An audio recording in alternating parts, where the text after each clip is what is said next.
On démarre sans plus tarder ce Trends marché par les bourses européennes. Elles ont entamé le mois d'août sur les chapeaux de roue portés par la forte baisse des prix du pétrole après l'ouverture de nouvelles négociations entre l'Iran et les États-Unis, toujours concernant le détroit d'Ormuz. Sur Euronext, Bruxelles AGS a clôturé en hausse après l'annonce de la vente de ses parts dans la co-entreprise malaisienne Maybank AGS Holding Berhad pour plus d'1 milliard. Ecopac a bondi après l'annonce de la nomination de Wim Messienne comme CEO par intérim. Argenix a accentué ses pertes de la semaine dernière. Hors indice, Spadel a été victime de prise de bénéfices.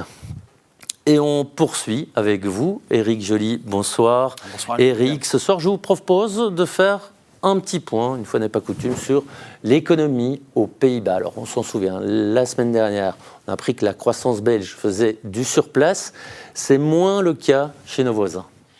Ah, tout à fait, quand même un bon deuxième trimestre avec une croissance de 0,40% du PIB, ce après déjà un excellent premier trimestre. Et donc voilà, d'excellents chiffres, tout cela malgré quand même la hausse imprévue de l'inflation, des tensions géopolitiques, là aussi des prix énergétiques. Et si l'on retourne un peu plus loin dans le temps, si l'on prend par exemple les chiffres sur les 12 derniers mois, je pense qu'on vient de les voir à l'écran. Donc, la zone euro a connu une croissance de 1%, 1,5% pour notre pays. Ben voilà.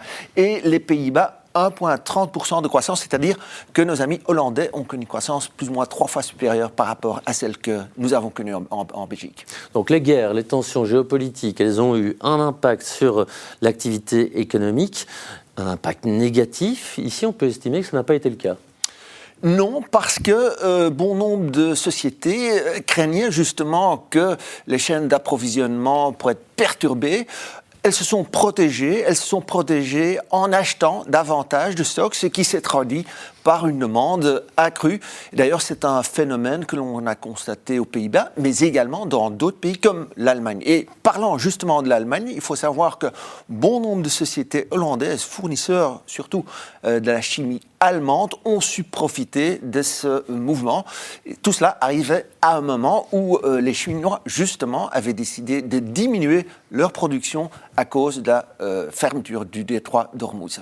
Donc les Pays-Bas ont profité des relations commerciales avec l'Allemagne notamment. Est-ce qu'il y a d'autres facteurs qui expliquent ces chiffres de croissance ?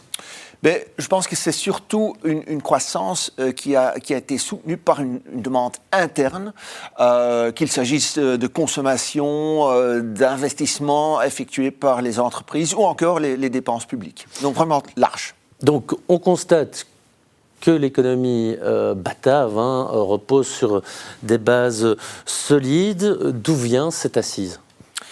Mais tout commence évidemment avec le marché du travail et on le sait, c'est un marché aux Pays-Bas qui est toujours très solide. Aujourd'hui, vous voulez engager quelqu'un, ce n'est pas évident du tout pour trouver le bon profil. C'est un premier point. Deuxièmement, on voit que les dépenses publiques en matière de soins de santé, en matière d'investissement, ça a été fait. Et puis, il y a également les sociétés qui ont quand même investi aussi. Vous avez évoqué la consommation des ménages. On voit que les Hollandais, malgré cette image qui leur colle un peu à la peau, sont dépensiers. Et donc, dès lors que la consommation elle est soutenue. Oui, c'est une tendance que l'on remarque d'ailleurs depuis le début de l'année. Donc il y a le CBS, le Bureau central des statistiques aux Pays-Bas, qui a revu justement pendant ces 6 premiers mois à plusieurs reprises à la hausse. Donc cette consommation, donc c'est quand même étonnant. Dans un premier temps, on disait ok, ça est plutôt une évolution stagnante, mais il n'en est rien. Quand même une croissance de 0,40%, ce qui veut donc dire que les Hollandais, ils ont évidemment ressenti, quand ils allaient faire le plein, que c'était devenu un peu plus cher. Ça a moins pesé ? Ça a quand même moins pesé. La facture énergétique dans sa totalité est quand même resté sous contrôle. Ça, c'est un aspect qui a joué. Autre aspect, le fait que les Hollandais ont quand même acheté davantage de voitures électriques pour devenir moins dépendants justement des énergies fossiles. Et ça a donné un coup de pouce aussi à l'économie.